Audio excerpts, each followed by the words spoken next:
Hello friends, आप सभी का स्वागत है हमारे चैनल बीपीएससी करंट अपडेट में। अभी न्यूज़ में चल रहा है ऑपरेशन सिंदूर, जो कि भारतीय सेना द्वारा चलाया गया है। ठीक है, और ये पाकिस्तान के ऊपर जवाबी कार्रवाई के लिए किया गया है, क्योंकि पाकिस्तान के आतंकवादियों ने बीते दिनों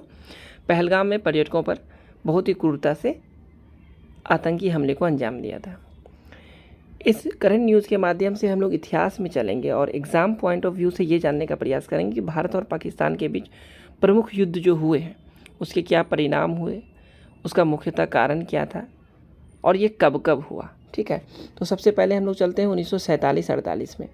जो आज़ादी के जस्ट बाद कश्मीर को लेकर के विवाद हुआ।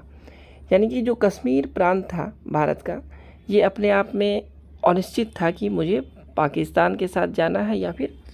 भारत राष्ट्र के साथ यानी बने रहना है। ये बिल्कुल एक स्वतंत्र राज्य के तौर पे अपनी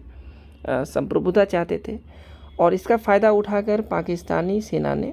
कश्मीर पर हमला कर दिया। ठीक है, और उस वक्त वहाँ के राजा थे महाराजा हरि सिंह, और महाराजा हरि सिंह ने तत्काल भारत से मदद मांगी। तब तक बहुत देर हो चुकी थी और ये मामला फिर संयुक्त राष्ट्र में चला जाता है। और आज के जो वर्तमान हम लोग LOC देख रहे हैं, नियंत्रण रेखा, या अक्सर गोलीबारी भी होती रहती है, इसको लेकर विवाद भी होता रहता है, वो नियंत्रण रेखा उसी समय स्थापित हुआ। दूसरा हम लोग चलते हैं 1965 में, जब दूसरी बार पाकिस्तान ने भारत पर जो है घुसपैठ करने की कोशिश की, कश्मीर में घुसपैठ करने की कोशिश की, और उसके बाद ये विद्रोह के तौर पर भड़का और फिर ये एक युद्ध बन गया। और इसमें फिर जो है लास्ट में जाकर के ताशकंद में,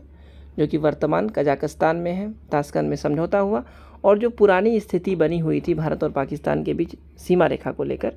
वो बनी रही। भले ही इसमें भारतीय जो सैनिक थे उन्होंने विजयी हासिल की, वो आगे बढ़े और कुछ क्षेत्रों पर मतलब अपना अधिकार भी कर लिया, लेकिन यथास्थिति बनी रही ताशकंद समझौते के बाद से।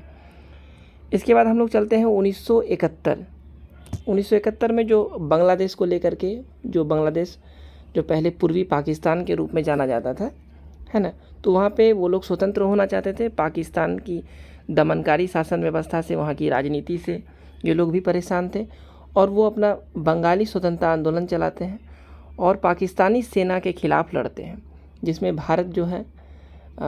जो वहाँ के मुक्ति वाहिनी थी, सेना मुक्ति वाहिनी सेना जो थी, यानी कि वो लोग भी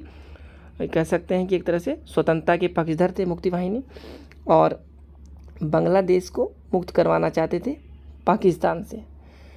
तो इस युद्ध में भी पाकिस्तान की हार होती है और बांग्लादेश का निर्माण होता है एक राष्ट्र के रूप में, और इसमें भारत सबसे बड़ा एक तरह से कह सकते हैं सहयोगी के रूप में बांग्लादेश की तरफ से लड़ता है। ठीक है, इसके बाद हम लोग चलते हैं 1999 का कारगिल युद्ध। 1999 का जो कारगिल युद्ध है, ये पाकिस्तानी सेना और कुछ उग्रवादी, वही फिर आतंकवादी घटना एक तरह से कह सकते हैं, कारगिल के क्षेत्र में घुसपैठ करने की कोशिश करती है। ऑपरेशन विजय भारत की तरफ से चलाया जाता है, और परिणाम होता है कि भारत इसमें भी जीतती है और पाकिस्तान फिर से वापस लौट जाता है, उसको मुँह की खानी पड़ती है। तो इस तरह से भारत और पाकिस्तान के बीच जो भी युद्ध हुए, इसको हम लोगों ने जाना, और आगे की वीडियो में हम लोग ये जानने का